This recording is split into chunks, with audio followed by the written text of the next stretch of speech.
part, so I wanted to make another video about Harry.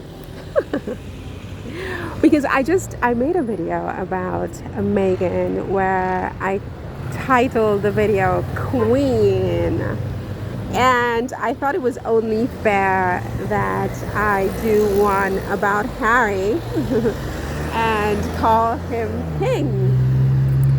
But I don't have a script. I'm on the road, I'm walking, trying to reduce my girth. It's a hopeless cause, by the way, but I try. So King Harry.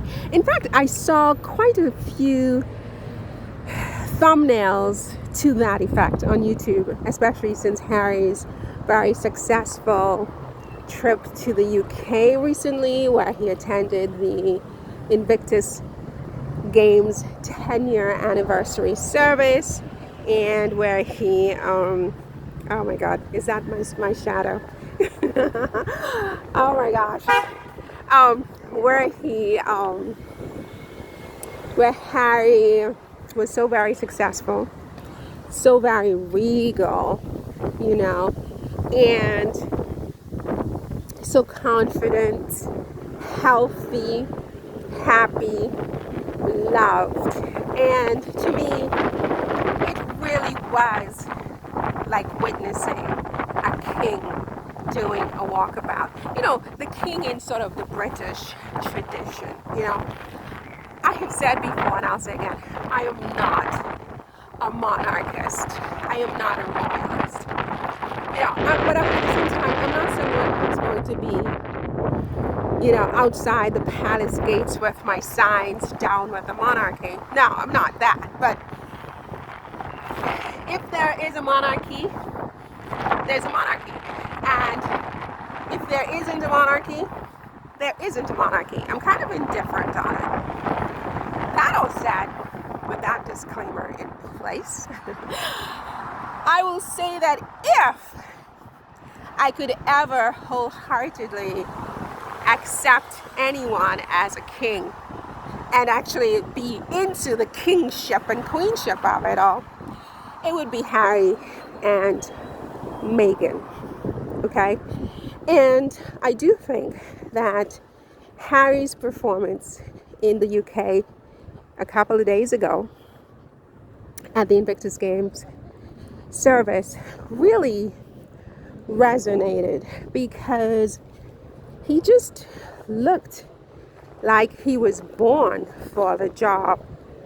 He looked more like a king than his own father, King Charles, who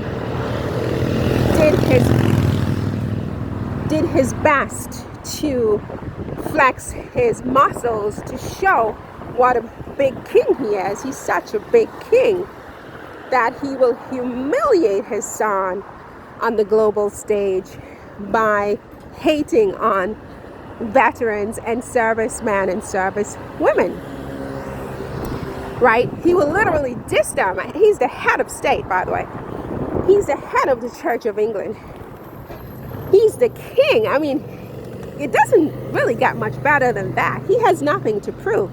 And yet, he had so much to prove, to the fact that he had to prove what a total and complete spiteful and small man he is. And to do that, he scheduled a ridiculous garden party at the same day and time as his son, who lives in another country, scheduled a service to celebrate 10 years of the Invictus Games. Games which honor servicemen and women from the UK and also from around the world, right? I mean, that's his idea of king and power. That's how he uses his power as king. To me, that's as far away as you get from king as I can possibly imagine, It's not my definition of king. It's not my definition of royalty. It's not my definition of monarchy. It's not my definition of appropriate use of power. Far from it, right? So, looking at Harry, I came to realize that, oh my gosh, this young man, and it's really not the first time. I have seen it in Harry before. Harry is a born king. This is a born king, if ever there was such a thing. He just has it. He's got the confidence. He's got the star power, the presence, the self-awareness, the self-control. This is a very important aspect of Harry's character, is self-control. Because without that, you behave in a way that is emotional. You behave in a way that's petty and small and ridiculous. You know, you have to be able to rise above your little subjects, to be bigger than them, not just in your title, but in your behavior as well, right? You need to be able to be angry with someone, mad at them, disappointed, but you still do the right thing. You're still the class act, right? I see Harry as being the type of guy who can deliver that. To me, that's a king, right? To me, that's a king. Moreover, when you look at how Harry was received and by the public waiting for him, and you juxtapose that against how Charles is routinely received by the British people, with signs, down with the king and the monarchy, throwing eggs, booing. I mean, it is a disgrace. It is a disgrace. People don't want a monarchy anymore because of Charles. Those same people don't even bother to show up when William goes somewhere. So they don't, they have no feelings. They're indifferent to William. They don't even care enough to show up to throw the eggs. But with Harry, look at how they all, I mean, did you see that on May the 8th? Did you see all those people for King Harry? It was a beautiful thing to watch and to see. And he's the perfect match for Meghan, Duchess. This is a green light, I can go.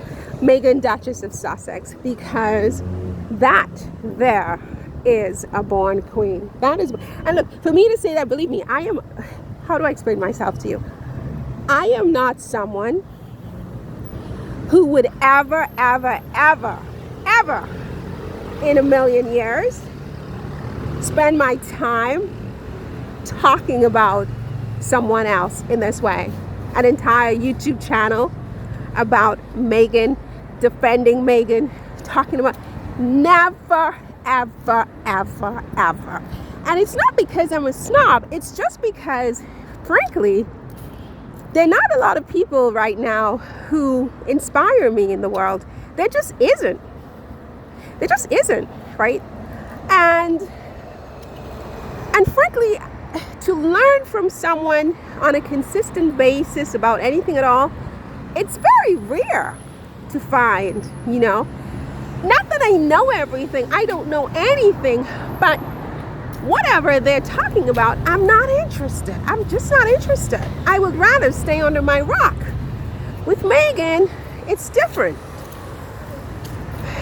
She has things to say that are new and different and original, right?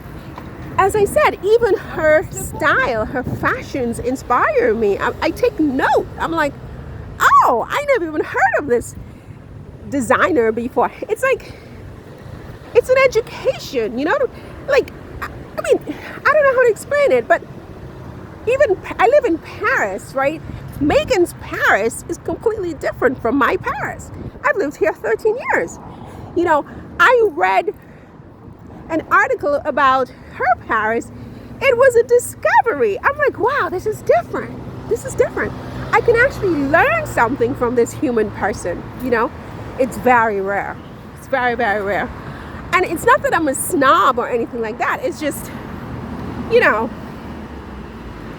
I'm just not inspired by these people, honestly. You know, even celebrities. I mean, a lot of the celebrities today are very interesting in their own right, but they're not talking about anything at all that is of interest to me. Whether it's their songs or it's just not interesting to me. It's not interesting. You know?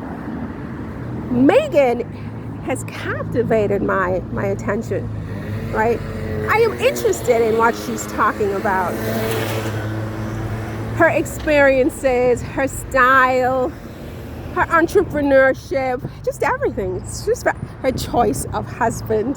I mean, this is fascinating to me, right?